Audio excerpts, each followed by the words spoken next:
buku ini sebenarnya tidak hanya untuk teman-teman yang punya bos otoriter, tapi juga untuk bos yang otoriter itu agar tidak lagi jadi bos yang otoriter. Nah, bagaimana penjelasannya? Sebelumnya, teman-teman jangan lupa ya follow akun saya sehingga teman-teman dapat mengikuti info-info lainnya mengenai buku-buku bisnis dan marketing yang telah saya tulis.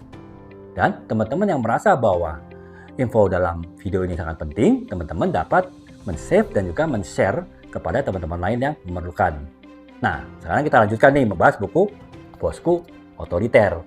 Nah, selain membahas mengenai definisi bos yang otoriter dan juga bagaimana cara menghadapi bos-bos yang otoriter, buku ini pun di bagian akhir membahas juga mengenai bagaimana cara bos yang otoriter itu untuk berubah menjadi bos yang tidak otoriter. Ada beberapa langkah yang saya sarankan di dalam buku ini.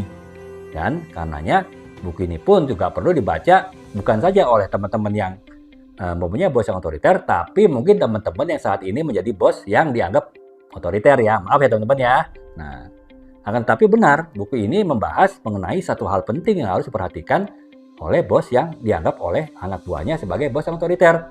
Karena umumnya bos yang otoriter itu walaupun mempunyai IQ yang tinggi, mempunyai kecerdasan yang tinggi, mempunyai kompetensi yang tinggi, akan tetapi secara emotional quotient-nya atau EQ-nya relatif tidak tinggi, bahkan cenderung rendah. Nah, jadi untuk dapat memperbaiki diri dari bos yang otoriter menjadi bos yang tidak otoriter, ya tentu faktor EQ inilah yang harus diperhatikan. Dan apa saja yang harus dilakukan untuk berubah?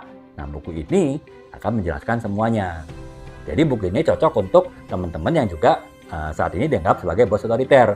Ataupun teman-teman yang punya bos yang otoriter, bisa saja membeli buku ini kemudian memberikan buku ini sebagai hadiah ulang tahun misalnya untuk si bos, sehingga si bos bisa berubah kan, mudah-mudahan gitu ya. Nah, karena itu teman-teman jangan lupa ya untuk segera mengklik keranjang kuning di bawah ini dan segera membeli buku ini. Bahkan mungkin segera membungkusnya dengan kertas kado dan memberikannya kepada bos yang ulang tahun supaya bos tidak otoriter lagi. Demikian teman-teman ya, semoga dapat berguna dan sampai jumpa di keterangan-keterangan info-info saya selanjutnya. Salam.